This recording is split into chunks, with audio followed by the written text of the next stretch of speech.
پڑھیں۔ بسم اللہ الرحمن الرحیم، الحمد للہ وحدہ والصلاة والسلام علی من لا نبی بعدہ، اما بعد فاعوذ باللہ من الشیطان الرجیم، بسم اللہ الرحمن الرحیم۔ ومن آیاته أن خلق لكم من أنفسكم أزواجا لتسكنوا إليها وجعل بينكم مودة ورحمة۔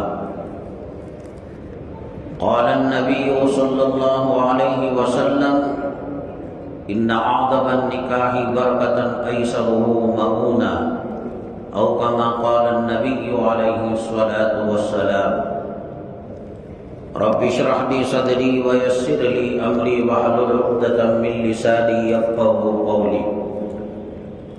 اللهم صل على سيدنا مولانا محمد في اول واوسط واخر كلامنا۔ قابل قدر سامعین کرام، اللہ تبارک تعالیٰ کا بے پناہ کرم اور شکر و احسان ہے۔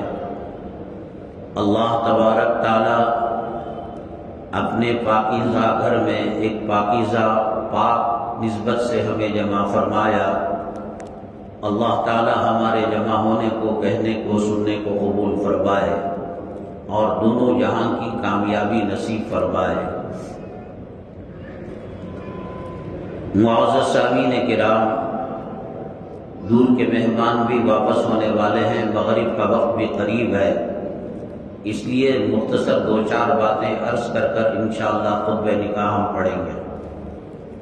دیکھیے، یہ دنیا، یہ مخلوق اللہ کے نظام سے چلتی ہے، اس میں کسی کی کوئی مداخلت نہیں ہے۔ اللہ نے فرمایا الا لہ الخلق والامر، ایک ایک ذرہ ذرہ اللہ کے حکم سے، اللہ کی مشیت سے۔ وما تشاءون الا ان یشاء اللہ، آپ کے چاہنے سے کچھ نہیں ہوتا جب تک کہ اللہ نہ چاہے۔ سورج کا نظام، ستاروں کا نظام، چاند کا نظام، کائنات کا نظام، سمندروں کا نظام، سب کچھ اللہ کے اشارے سے چلتا ہے۔ اللہ تبارک تعالیٰ نے مردوں کو پیدا کیا، عورتوں کو پیدا کیا۔ مرد کی جو ذمہ داری ہے وہ مرد پورا کرتا ہے، عورت کی جو ذمہ داری ہے وہ عورت پورا کرتی ہے۔ مرد چاہے جتنا بڑا اپنی بیوی کا عاشق ہو کیوں نہ ہو جائے، وہ کبھی بچے کو دودھ نہیں پلا سکتا اور اگلی ڈیلیوری کا بوجھ وہ نہیں اٹھا سکتا۔ یہ اللہ تبارک تعالیٰ کی قدرت اور اللہ تبارک تعالیٰ کے یہ فیصلے ہیں۔ حضرت ابراہیم علیہ السلام نمرود کے پاس جب توحید کی دعوت لے کر گئے تو کہا کہ میرا اللہ جلاتا ہے، میرا اللہ زندگی دیتا ہے اور موت دیتا ہے۔ تو نمرود، جتنے لوگ بددین ہوتے ہیں، علماء سے دور ہوتے ہیں، نمازوں سے دور ہوتے ہیں، قرآن سے دور ہوتے ہیں، یہ سب سے بڑی بیوقوف قوم ہے اور نالائق قوم ہے۔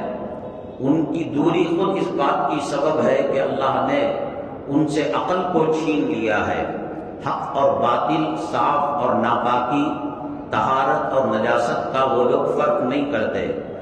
نمرود نے راہ چلتے انسان کو پکڑ کر مار دیا اور ابراہیم علیہ السلام سے کہا کہ دیکھو میں نے زندے کو مردہ کر دیا۔ اور ایک قیدی تھا جو پھانسی کی سزا جسے ہونے والی تھی، موت کی سزا ہونے والی تھی، اس کو اس نے چھوڑ دیا اور کہا کہ دیکھو یہ مرنے والا تھا، میں نے اس کو زندگی دے دی۔ اس کے جوابات کے اندر اگر الجھیں گے تو پھر وہ الجھنوں کو پیدا کرتا چلا جائے گا۔ نہیں زندے کا یہ معنی نہیں، مردے کا وہ معنی نہیں۔ اس کائنات میں حضرات انبیاء علی نبینا علیہم الصلاۃ والسلام سب سے زیادہ فراست والے، عقل والے، حکمت والے اور دانش والے ہوتے ہیں۔ اللہ تعالیٰ نے ان سے کہلوایا فَإِنَّ اللَّهَ يَأْتِي بِالشَّمْسِ مِنَ الْمَشْرِقِ، میرا اللہ سورج کو مشرق سے نکالتا ہے، فَأْتِ بِهَا مِنَ الْمَغْرِبِ، تو خدا بن رہا ہے نا، ذرا مغرب سے نکال کر بتا۔ فَبُهِتَ الَّذِي كَفَرَ، وہ ناکام ہو گیا، ہکا بکا ہو گیا۔ آپ جانتے ہیں یو اے ای اور سعودی عربیہ وغیرہ میں پانی کی بڑی کمی ہے، قلت ہے۔ بعض مرتبہ ایسے حالات آ گئے تھے کہ پانی پیٹرول سے مہنگا ہونے لگا تھا یو اے ای وغیرہ میں، تو انہوں نے یہ کیا کہ بادل کو آرٹیفیشل طریقے سے پھوڑ کر مصنوعی غیر قدرتی برسات کو برساتے تھے، اور سمجھتے تھے کہ ہم جو ہے اللہ تعالیٰ کے نظام کے اندر مداخلت کر کر ایک چیز میں ہم کامیاب ہو گئے اور پانی پر ہم نے قدرت پا لی۔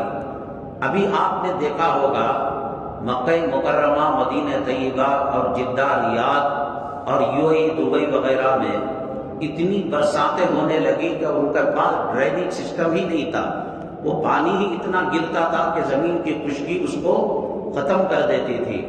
لیکن چونکہ اللہ کے ایک نظام کے اندر، اللہ کے ایک سسٹم کے اندر انہوں نے مداخلت کی تو اس کو ان کو بھگتنا پڑا۔ اب ان کے پاس کوئی سسٹم نہیں اس کو روکنے کا۔ جو مرد عورت بنتے ہیں یا عورت جو مرد بنتے ہیں، یہ خدا کی قدرت سے ٹکراؤ ہے۔ اللہ تبارک تعالیٰ نے برف کے اندر ٹھنڈک رکھی ہے۔ دنیا کی کوئی طاقت آگ کی گرمی برف میں نہیں لا سکتے، اور برف کی سردی آگ میں نہیں لا سکتے۔ ایک اللہ کا نظام ہے، اس کے حکم سے وہ چل رہا ہے۔ اسی طریقے سے ایک اللہ کا تشریعی نظام ہے جو پیغمبروں اور آسمانی کتابوں کے ذریعے سے اللہ تبارک تعالیٰ اپنی مخلوق تک وہ نظام پہنچاتا ہے۔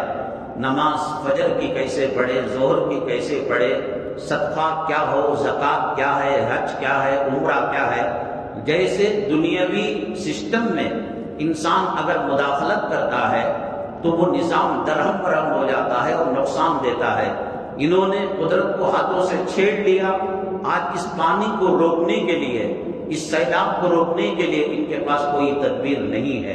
اسی طریقے سے اللہ تبارک تعالیٰ نے ایک تشریعی نظام سوالات پیغمبروں سے، توریت سے، زبور سے، انجیل سے، کلام پاک سے، صحف موسیٰ سے، صحف ابراہیم سے ایک اللہ نے سسٹم بھیجا کہ مرد داڑھی رکھے گا، مرد باہر کا کام کرے گا، عورت گھر کا کام کرے گی۔ اس سسٹم کو اگر کوئی چھیڑے گا، ایک 4 ویلر ہے کسی کے پاس کار، تو اس کا ایک سسٹم ہے، کمپنی بتاتی ہے کہ ریڈیٹر کے اندر کیا ہونا چاہیے، بیٹری میں کیا ہونا چاہیے، اور کتنے وولٹیج کی بیٹری استعمال کرنا چاہیے، ہوا کا داخل کرنا چاہیے۔ تو اگر کوئی اس کا الٹا معاملہ کرے، ڈیزل اور پیٹرول کی ٹنکی کے اندر وہ ہوا بھرے اور ہوا کی جگہ ٹائروں میں ڈیزل بھرے، آئل بھرے، وہ کامیاب ہو نہیں سکتا۔ اللہ تبارک تعالیٰ نے مسلمانوں کو جو نعمتیں مرحمت فرمائی ہیں، ان میں بہت بڑی نعمتوں میں ایک نعمت یہ ہے کہ اللہ تعالیٰ نے نکاح کا سسٹم دیا ہے۔ میں نے آپ کو بتایا جو چیز جس سسٹم سے، جس نظام سے اللہ نے بنائی ہے وہ چلیں گے تو کامیاب ہوگا۔ کھیتی باڑی کا ایک سسٹم ہے، ہوائی جہاز کے چلنے کا ایک سسٹم ہے، 2 ویلر 4 ویلر کا ایک سسٹم ہے، گھر کا ایک سسٹم ہے۔ تو یہ نکاح انسانوں کا بنایا ہوا نہیں ہے، بلکہ اتنی یہ پاکیزہ عبادت ہے کہ نماز زمین پر آئی، روزہ زمین پر آیا، حج زمین پر احکامات آئے جبرائیل علیہ السلام لے کر، لیکن نکاح اتنا پاکیزہ اور خوشبودار عمل ہے، اللہ نے اس کو جنت میں رکھا۔ حضرت سیدنا آدم علیہ نبینا علیہ السلام جنت کے اندر تمام تر نعمتوں کو پانے کے باوجود بے چینی اور اضطرابی کیفیت میں رہتے تھے۔ ایسا لگتا تھا کہ کوئی چیز باقی ہے، کوئی چیز باقی ہے۔ اللہ تبارک تعالیٰ پہچان لیے اور ان کی پسلی سے حضرت حوا کو پیدا کیا۔ انسان کو نعمتیں اور راحتیں اور سکون جو ایک نیکو کو کار عورت پہنچا سکتی ہے، وہ جنت کی نعمتیں بھی وہ سکون نہیں پہنچا سکتی۔ چنانچہ حضرت حوا پیدا ہوئے، حضرت آدم علیہ السلام لپک کر گئے۔ اللہ نے کہا یہ آپ کی بیگم صاحبہ ہیں، آپ کی بیوی ہیں، آپ ان کا مہر ادا کریں۔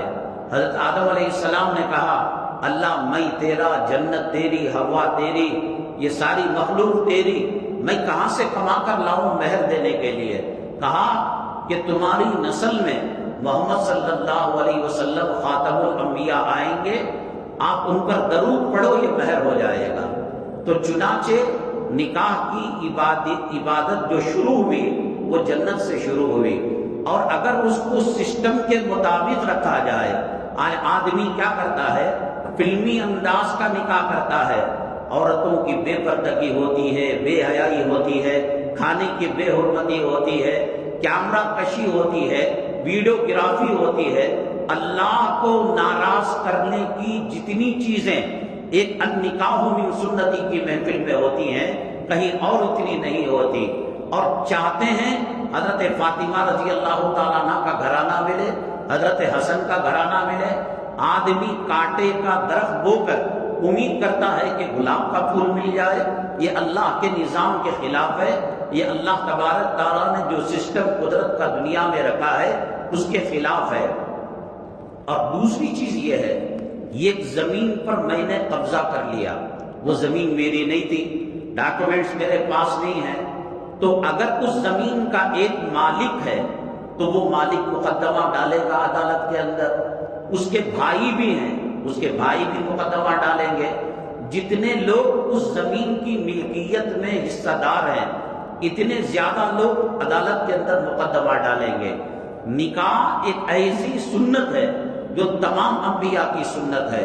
کچھ چیزیں 1.25 لاکھ پیغمبروں کی سنت ہیں، جسم کے بالوں کو صاف کرنا، داڑھی رکھنا، مسواک کرنا، خوشبو کا استعمال کرنا، اور نکاح میں گڑبڑ ہوئے تو ایک پیغمبر اللہ کی عدالت میں مقدمہ دائر نہیں کرے گا۔ آدم علیہ السلام سے لے کر سرور کونین جناب محمد رسول اللہ صلی اللہ علیہ وسلم تک 1.25 لاکھ پیغمبر کہیں گے، کیونکہ نکاح آدم کی بھی سنت ہے، شیش کی بھی سنت ہے، لوط کی بھی سنت ہے، ابراہیم کی بھی سنت ہے، حضرت موسیٰ، حضرت عیسیٰ، تمام 1.25 لاکھ پیغمبروں کی سنت ہے۔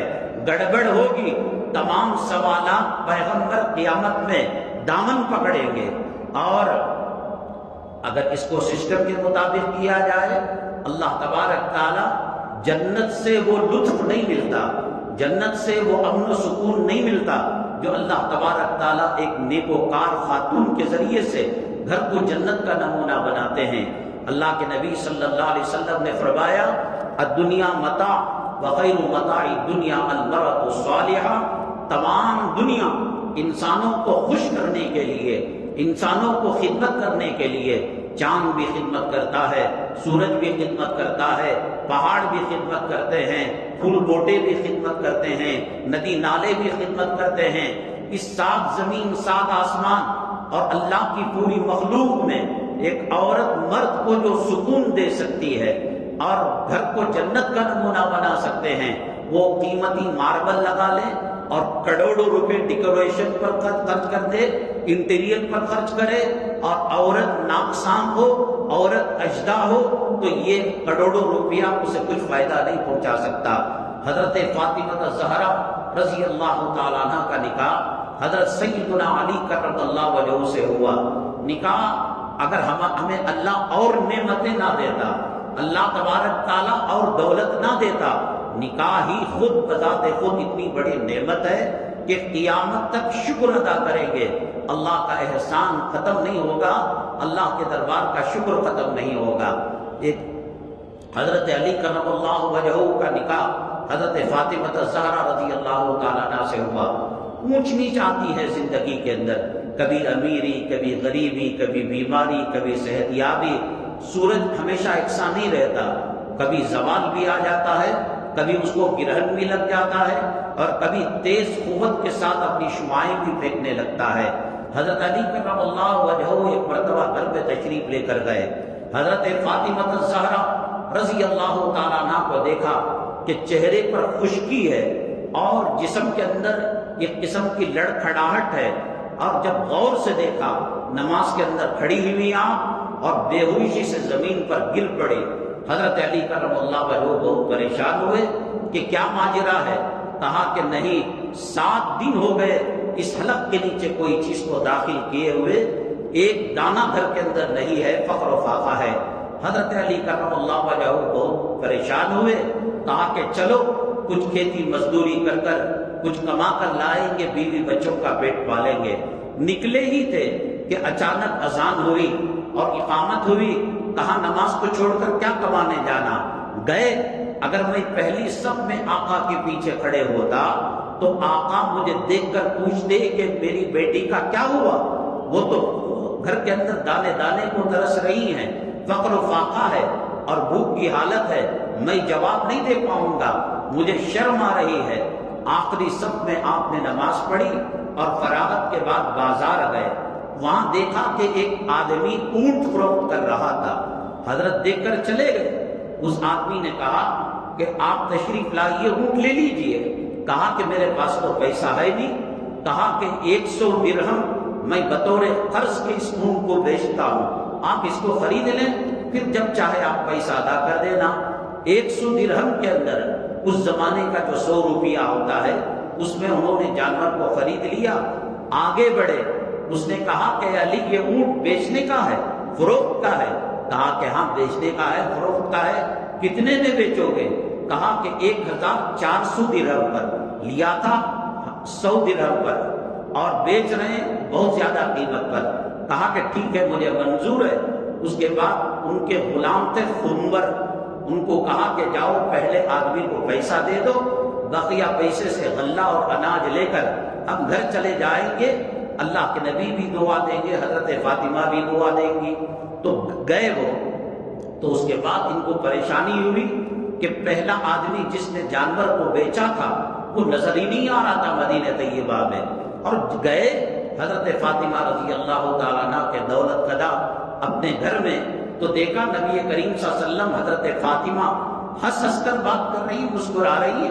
ارے ابھی تو یہ بے ہوش ہو کر گر رہی تھی, اب یہ کیا مسکرا کر بات کر رہے ہیں. اللہ کے نبی صلی اللہ علیہ وسلم کو وحی آ چکی تھی.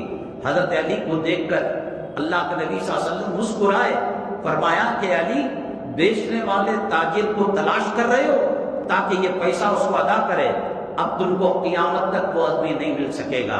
اے علی کیا تم نے جو 2 آدمیوں کو دیکھا, بیچنے والے کو اور لینے والے کو, کبھی مدینے کی سرزمین کے اندر چھوٹا سا دیہات تھا, چھوٹا سا گاؤں تھا. اب اس وقت مسجد نبوی صلی اللہ علیہ وسلم کی جو عمارت ہے پورا مدینہ اسی میں تھا. ان کے باغات, ان کے کھیتی باڑی, ان کے کنویں تالاب سب اسی کے اندر تھا. اور اس کے بعد بقیع الغرقد قبرستان تھا. تو آدمی پہچانا جاتا ہے. حضرت علی نے کہا کہ کوئی مجھے نظر نہیں آیا, نہ ان کو دیکھا ہے.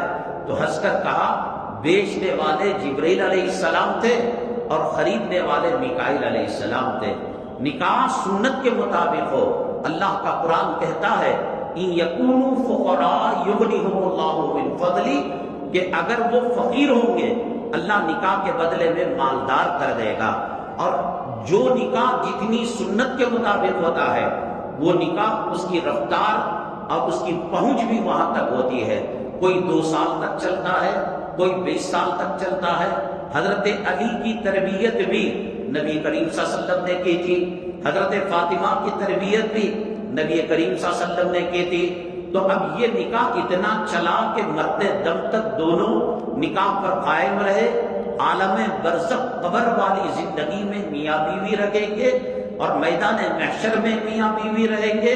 اور فرمایا اللہ کے نبی صلی اللہ علیہ وسلم نے اے علی جنت میں میرے محل کے سامنے تمہارا محل ہوگا اور حضرت فاطمہ حسنین کے ساتھ آپ وہاں پر زندگی گزاریں گے.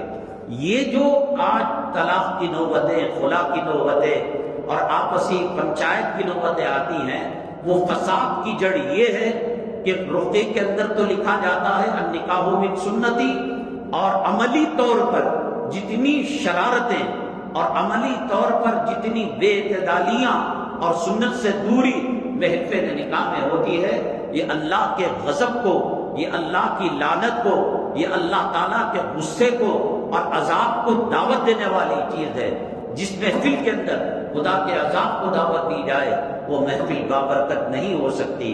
اصل میں جب چیزیں بہت سالوں تک چل پڑتی ہیں تو آدمی اس کو آسانی سے نہیں نکالتا.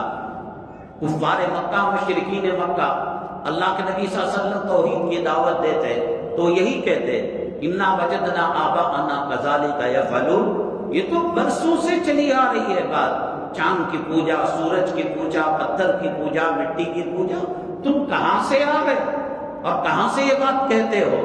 دیکھو رمضان المبارک کے اندر 27ویں رات اور 26ویں روزے کے بعد والی رات کو شب قدر شب قدر شب قدر مسجدوں کو پھولوں سے سنوارا جاتا ہے اور خطیب صاحب، امام صاحب، حافظ صاحب کو ہدیہ دیا جاتا ہے۔ شب قدر کو بتانا اس کی ایک بہت بڑی نادانی غلطی کا کام ہے۔ کیا اس کے پاس جبریل علیہ السلام آئے تھے؟ امام ابو حنیفہ رحمۃ اللہ علیہ نے فرمایا شب قدر 12 مہینوں میں کبھی بھی ہو سکتی ہے۔ بعض علماء نے کہا کہ 30 راتوں میں رمضان کی کبھی بھی ہو سکتی ہے، بعض نے کہا آخری طاق راتوں میں ہو سکتی ہے، بعض نے کہا کہ زیادہ تر امکان ہے 27ویں رات کو ہونے کا۔ اور لوگ کہہ پڑے شب اللہ کے نبی صلی اللہ علیہ وسلم اس کی اطلاع دینے کے لیے آئے تھے، مدینہ طیبہ میں 2 آدمی لڑ رہے تھے، لڑائی کی نحوست سے اللہ نے اس علم کو اٹھا لیا۔ یہاں کے اخبارات کے اندر آتا ہے شب قدر کے احترام میں اخبار کو چھٹی دے دی گئی۔ تمہارے پاس وہی آئی تھی؟ کلام پاک کے کس آیت کا ترجمہ؟ ایک چیز لمبے عرصے تک چل پڑتی ہے تو پھر وہ خون کے اندر، دل و دماغ کے اندر ایسے سمائی جاتی ہے، گویا اللہ تبارک تعالیٰ کا حکم ہے۔ ہم شادی سے اور شرعی نکاح سے اور مسنون سنت سے اتنا دور ہو گئے ہیں کہ اب بہت سارے لوگ لڑکی والے کی دعوت کھاتے ہیں۔ بھائی ایک گھر میں جب اس غم کا دور ہوتا ہے، تکلیف ہوتی ہے، حضرت ابو جعفر رضی اللہ تعالیٰ عنہ کا انتقال ہوا، حضرت جعفر کا، اللہ کے نبی صلی اللہ علیہ وسلم نے فرمایا اصنعوا لآل جعفر طعام، جعفر کے گھر والوں کو کھانا بھیجو، ان کے گھر موت کا صدمہ آیا ہے۔ اب معاملہ الٹا ہو گیا کہ موت کے گھر میں کھانا کھا کر، اور وہ بھی ہائی فائی کھانا کھا رہے ہیں، پہلے سے دکھ ہے۔ بچی کو 16 سال تک 20 سال تک پڑھایا، سینے سے لگایا، ماں کو کتنا بڑا صدمہ ہوتا ہے بیٹی کو ودا کرتے ہوئے، باپ کو کتنا بڑا صدمہ ہوتا ہے کہ وہ منہ دھر کر وہ اپنی بیٹی کو رخصت کرتا ہے، اور پھر ان لڑکی والوں سے کہا جاتا ہے کہ آپ دعوت کریں۔ یہ سراسر ظلم ہے، ناانصافی ہے۔ بہرحال وہی نکاح بہت دور تک چل سکتا ہے اور وہی گاڑی منزل مقصود تک پہنچ سکتی ہے جو 100% صحیح ہو۔ مسنون نکاح اس دنیا میں، عالم برزخ میں، عالم قیامت میں اور جنت تک چلیں گے، اور جو نکاح غیر شرعی ہوں گے 5 جمعہ گزرنے نہیں پاتے، ہاتھوں کی دلہن کی مہندی ابھی اترنے نہیں پاتی، فیصلے عدالتوں کے پاس چلے جاتے ہیں، لائروں کے پاس چلے جاتے ہیں۔ اللہ تبارک تعالیٰ معاشرے کے اندر جو فضولیات ہیں اور خلاف سنت جو نکاح ہو رہے ہیں ان سے ہمیں بچنے کی اور ان میں شرکت سے بچنے کی اللہ ہمیں توفیق نصیب فرمائے۔